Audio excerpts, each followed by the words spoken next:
This is NBC Connecticut News at 11. Right now at 11 a.m., trees knocking down power lines. Another day of storm cleanup across the state, and our weather threat is far from over today. As you take a look at what we can expect tomorrow as Tropical Storm Elsa makes its way up the coast towards Connecticut. But before that happens, we have the chance for more severe weather today as you take a live look at First Alert Doppler radar. A lot to get to this morning. Good morning, everybody. I'm Kevin Nathan. We start with the multiple weather threats as folks clean up from last night's storms. We are bracing for another round of severe weather today, and then all eyes turn to Tropical Storm Elsa. We have team coverage this morning to prepare you for everything heading our way. We kick things off with meteorologist Caitlin McGrath and your First Alert forecast. Caitlin? Hey there, Kevin. A lot to talk about once again today. First, we do have the threat for severe weather as we head throughout the afternoon and into the evening. And then we shift our focus to Elsa and the heavy rain, some gusty wind, and potential flooding that we can expect from that storm. Right now, live First Alert Doppler scanning dry skies across our state, but I give you a wide perspective here so you can see the storms off to our west. Right now, a flash flood warning in effect just to the west of Litchfield County, and you can see that storm going to clip far northwestern Litchfield County, clearly producing very heavy rain, not moving very quickly. So keep that in mind if you do live in the area. Elsewhere, we're quiet for now, but we are expecting more scattered showers and thunderstorms as we head throughout the afternoon and into the evening. The severe weather risk a little bit lower than what we saw the past several days, but given the setup, we actually have a higher risk for an isolated tornado. The risk is still very low, but not zero. So that's something we'll be watching carefully as we head throughout the day today. And then we have Elsa. So here's the tornado outlook for this afternoon. You can see very low with the greatest potential being in western Connecticut, but the Storm Prediction Center also has portions of eastern Connecticut at risk for an isolated tornado as we head throughout the day today. So Elsa right now working its way through the Carolinas still as a very weak tropical storm with winds at 45 miles per hour. The National Hurricane Center did strengthen the storm just a bit with the most recent update, moving to the northeast at 20 miles per hour. So Elsa is flying, and that would put Elsa at our doorstep by tomorrow morning. So by early tomorrow, the storm itself sitting just to the south of Long Island, and then it clips southeastern Connecticut as we head throughout the early morning hours tomorrow. This track would mean more rain for Connecticut, less wind, but if we see a wobble to the west, we could see some stronger wind gusts, especially along the shoreline. So ahead of Elsa, we do have a tropical storm warning in effect for portions of New London County and southern Middlesex and New Haven County for the potential to see those tropical storm force winds. But the wind, not our greatest concern. It's actually the rainfall. We are expecting really locally heavy rainfall in a very short period of time. We're talking about 2, 3, 4, even locally higher totals than that in a matter of hours. That's when you have to start worrying about street flooding, small river and stream flooding. So keep that in mind as we head throughout the day today. Make your preparations now because the heaviest of the rain moves in overnight Thursday and early Friday morning. We do have a flash flood watch in effect for the entire state ahead of Elsa. Coming up in just a few minutes, we're going to take you hour by hour through when that heaviest rain arrives and, more importantly, when it clears out. Kevin? All right, Caitlin, see you in a bit. Now, before it gets to us here in Connecticut, Tropical Storm Elsa is leaving a path of damage up the East Coast. The storm is making its way through the Carolinas this morning after causing big problems in parts of Florida and Georgia. In Jacksonville, Florida, one person was killed when a tree fell onto a car. And in Georgia, authorities say about 10 people were hospitalized after a possible tornado struck an RV park. Well, with Elsa making its way towards us here in Connecticut, preparations are underway across the state for whatever may come our way. NBC Connecticut's Michael Fuller continues our team coverage this morning from New Haven. We get used to it around here, but there's always preparations to be done. As people across the state prepare for the potential impact of Tropical Storm Elsa, businesses like Shank's Restaurant and Harborside Marina in Clinton are readying for whatever Mother Nature throws their way. The biggest thing we're going to do is our slip owners that are on the outside in the channel. We're going to get their boats inside, out of the water, or just into the basin where it's more protected. The land customers are pretty safe as it is now, so our biggest thing is just securing all the lines and getting the boats in position. And after past problems, they aren't taking any chances. So a freak storm came through in August and no one expected it. At the restaurant, we lost our tent and a bunch of damage occurred.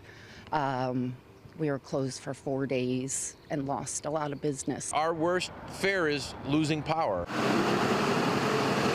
As high winds threaten a possibility of damaged power lines, Eversource declared what's called a Level 4 emergency response plan, bringing in between 290 and 500 line crews in and out of state. When we lose power, people are inconvenienced. We have people with disabilities that become more inconvenienced. Director of Emergency Management for New Haven, Rick Fontana, says, well, there's a couple of things you can do to prepare, such as pack an emergency storm kit. We're talking about items like bottled water, canned goods, your pet foods, if there's a pet in the house, medications. Plus, make sure all of your devices, everything is charged up and ready to go just in case you lose power, and deal with flooding. Anytime you get strong winds with rain in the city of New Haven, there will be flooding. We'll have barriers that will be in places that we have frequent flooding, under bridges, along the area by the train station, and those areas that are right adjacent to Long Island Sound. And another point that contractors really want to hit home is that if you experience flooding, be sure to take note of where that water is coming from and try to rectify that problem as soon as possible, because the longer you wait, the more it can become a problem down the line. Reporting here in New Haven, Michael Fuller, NBC Connecticut News.